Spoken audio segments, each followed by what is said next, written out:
Hola.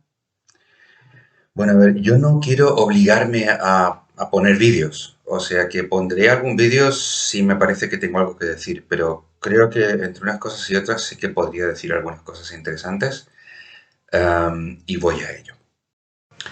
Bueno, lo primero quizá mencionar unas predicciones que yo hice antes de que estallara la guerra, porque yo tenía tres escenarios que me parecían los más probables. El más probable era, o sea, bueno, uno de los dos más probables era que no hubiera ninguna guerra, de que no hubiera un ataque a gran escala. El segundo más probable era que hubiera un ataque de gran escala, hubiera una victoria convencional y luego se estableciera una guerra de guerrillas. Y el tercero, que era el menos probable, pero digamos 20%, 40-40, era que hubiera una resistencia convencional ucraniana. De esos tres escenarios posibles, al final la resistencia convencional ucraniana es la que ha resultado. Y en cierto sentido Ucrania esta guerra ya la ha ganado.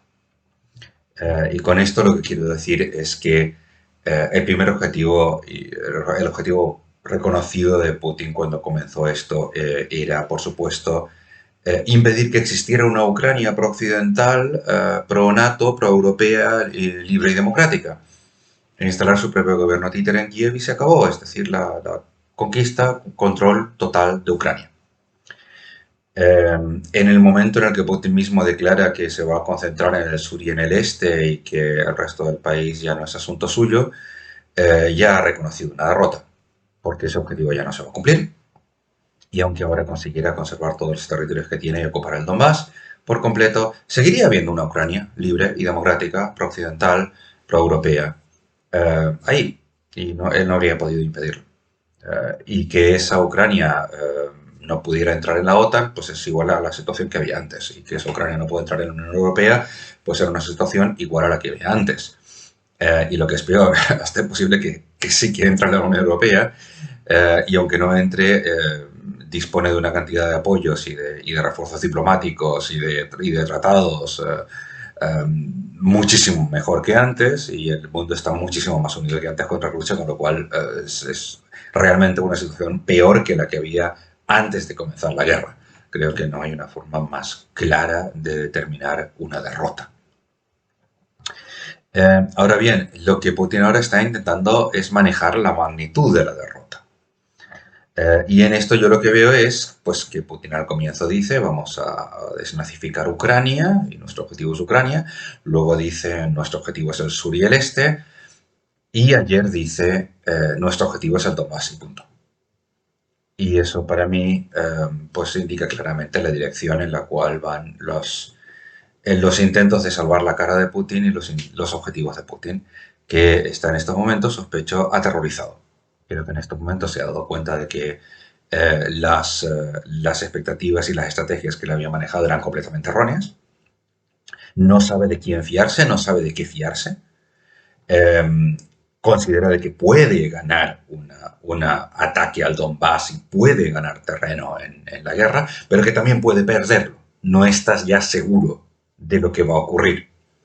Y de ahí viene ese intento de contrabalancear y de ofrecer indirectamente cada vez un acuerdo más aceptable para Ucrania. También hay que tener en cuenta que, claro, cada día que pasa se acerca más la posibilidad de un embargo de gas y petróleo completo. Cada día que pasa la situación de gobiernos como el alemán, que en estos momentos me da un poco de vergüenza propia, porque soy alemán, se hace cada vez más insostenible, y las pérdidas que eso significaría para Rusia serían espantosas e inmediatas. Rusia ha conseguido mantener el rublo, pero ha conseguido mantener el rublo obligando a sus propias empresas a vender un 80% de sus recursos en divisas, convirtiendo al Sberbank en una especie de banco malo, y bueno, con tremendos esfuerzos. Eso no va a sostenerse. El rublo. Bueno, y cambiando el tipo de interés del Banco Central del 8% al 20%. Esto destroza a Rusia y es difícilmente sostenible. La inflación ya está subiendo a niveles espantosos. puede haber un 200% este año. Em, la situación es muy mala y va a ser peor. Y Putin lo sabe. Y el embargo de petróleo y gas puede acelerar ese proceso, cortando por la mitad los recursos que Putin necesita para pagar a su Estado y su guerra. Así que lo que se acerca es lo que puede ser el último gran esfuerzo militar de Rusia, que puede ser victorioso. Yo no soy un especialista militar.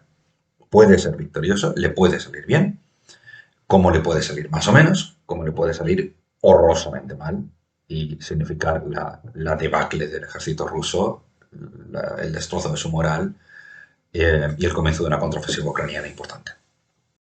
La parte de todo este escenario que no corresponde con las ideas que yo tenía al comienzo, cuando viajé a Dnipro, era que yo creía que iba a haber una guerra de guerrillas importante en las zonas ocupadas y no la está viendo. Voy a dar un ejemplo muy claro. Mi novia me ha avisado de que hace 2 o 3 días los rusos echaron a toda la administración local, colocaron un títere. Mi novia, por tanto, ha perdido oficialmente el trabajo, junto con todo el resto de la administración local, y va a haber un nuevo reclutamiento basándose en la lealtad a Putin. Esto mostraría en principio un deseo de quedarse con el sur, ya digo, si no fuera por las declaraciones más recientes que llevan a pensar que Putin ya ha abandonado también esa idea. Pero de todos modos, el tema es que pues un individuo cualquiera, ni siquiera el antiguo alcalde prorruso de Enerhodar, que había dejado de serlo hace un par de años, pero que era un hombre respetado en el pueblo. El caso es que ha habido un individuo que ha aceptado. Y bueno, yo pienso pues en la resistencia francesa a partir del 41, 42, 43 quizá, no lo recuerdo muy bien, pero vamos, la resistencia francesa a partir del momento en el que empezó a poder actuar en serio, porque al comienzo los franceses se dejaron ocupar bastante, o pienso en la Irlanda bajo la ocupación británica, bueno, pues comienzo del siglo XX. Y bueno, lo lógico para mí es pensar que un individuo así, desde el punto de vista de un ucraniano, pues es un colaboracionista, es un traidor, estamos en tiempo de guerra y a los traidores se los mata. Veremos lo que ocurre, cuánto vive este hombre, pero de momento parece que la población ucraniana no está por la labor de llevar a cabo ese tipo de acciones. Quizá esto es una consecuencia de los éxitos militares del ejército ucraniano. Los individuos normales en el Hodar, los ciudadanos normales, las personas pues también a las que conozco, antes que jugarse la vida en una guerra de guerrillas, que desde luego unas acciones de liberación nacional o de terrorismo, como uno quiera llamarlo, que son tremendamente arriesgadas, pues tienen la esperanza de que haya una victoria convencional y una paz convencional y que ellos no tengan que meterse en el embolado.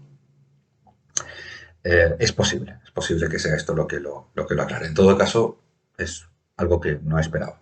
No esperaba. Y bueno, finalmente, y un poco al hilo de esto, una cosa para la que todos debemos estar preparados es para la primera revelación de crímenes de guerra por parte del ejército ucraniano. Esto va a ocurrir.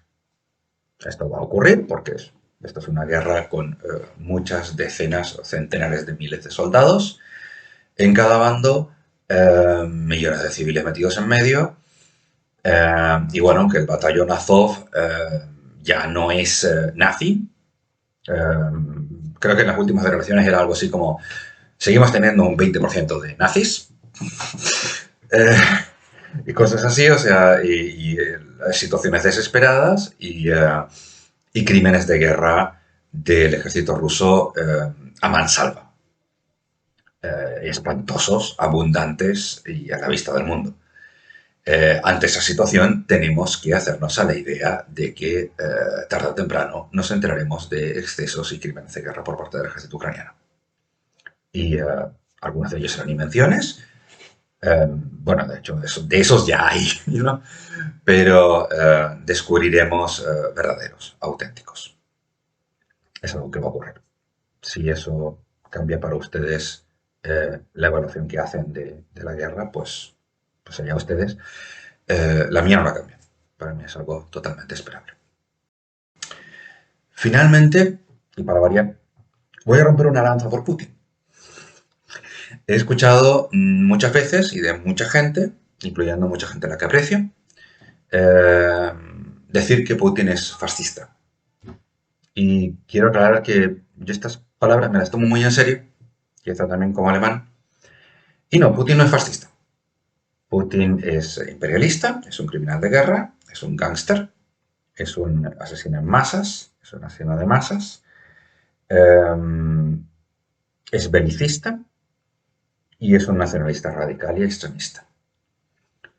Pero para ser un nazi o para ser un fascista, incluso para mí le faltan cosas. O sea, le faltan cosas. Putin no tiene una agenda racial especialmente marcada, aunque sí que tienen aspectos racistas, pero no es lo que marca su agenda política. No es corporativista, de hecho no creo que Putin tenga ni la más remota idea de lo que es el corporativismo. Es un gángster, su economía es economía de gángster, no tiene nada que ver con, con ideologías políticas. Y bueno, no es totalitario, y eso es una diferencia que me parece muy importante. Putin lo que quiere es tener su poder y su seguridad. Su forma de gobierno es yo mantengo mi poder, mi dinero, mi seguridad.